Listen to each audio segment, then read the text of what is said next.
За өнөөдөр ингээд 16 настай охины дурсгалын хүндэтгээд өвчний талбайд ирсэн.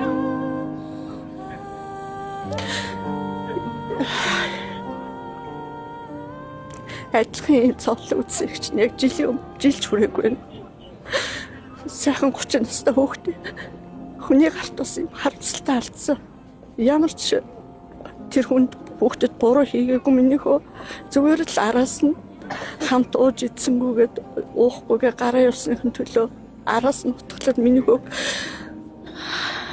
амин бүрлгсэн. Тэгээ Монголд өнөөдөр ийм босромог явдал амар их байна.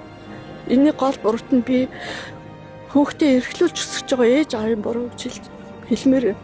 Зүгээр ээж аваад ганц ураа би бас ийм муухай яргачин үнийг гартаа алдсан. Тэгээ тэр яргачин мөнгө төгрөг өгөөл хахуултал 10 эдхэн жилийн ял авсан. Хүнд дэглэмтэй биш шүү дээ.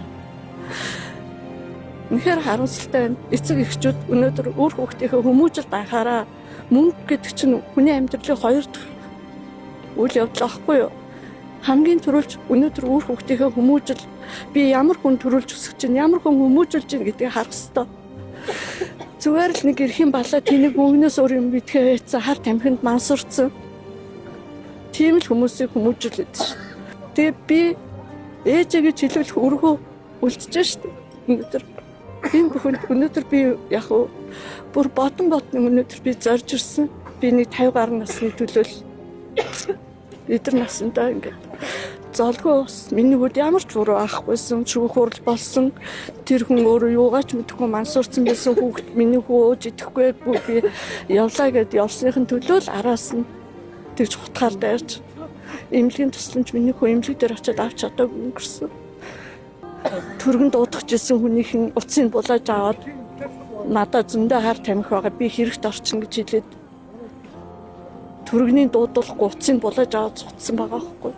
Тэгсэн мөртлөө би өөрөө явах гэж байгаа виз гарцсан гэд тийм уухай. Хүнээс олигтой уучлж гуйж чаддгүй тийм хүмүүсийг өнөөдөр 10 эдхэн жил болгоо гаргана гэдэг үнэхээр харамсалтай. Бүх насаар нь хормоор байна. Үнэхээр харамсалтай. Одоо ингээд аав ээж болж байгаа өсвөр ирээдүй энэ сайхан охид хүүгүүд миний өнөөдөр үр хүүхдийнхээ төлөө үр хүүгийнхээ хүмүүжил цаашдын сурлага хүмүүжил ингээд хүний сэтгэхүй хүнийг хайрлах сэтгэлтэй болгож үр хүүхдээ хүмүүжүүлээрээ зөвхөн хилтэй устдаа мөнгөтэй хэлээ гэд хүн биш байхгүй хүн сэтгэл гэж юм эцэг их үр хүүхд эцэг их нь үр хүүхдтэй тэр чинь төлөвшүүлж үлдээдэг байхгүй тэгж л хэлмээр би өнөөдөр тэгж бодож л ингээд одоо хилэгдэхгүй яригдахгүй л байгаа болохоос над шиг юм зовлон үтсэн хүмүүс зөндөө байгаа байхгүй би бол өстө санаандгүй яж байгаа л хүүхдээ өнөөдөр би ээж явчаад ингээд нэг найз дуудаад байна гэд очичоод ирээ гэж хэлээл гараад би хүүгээ ингээд алдчихж байгаа байхгүй. За баярлалаа.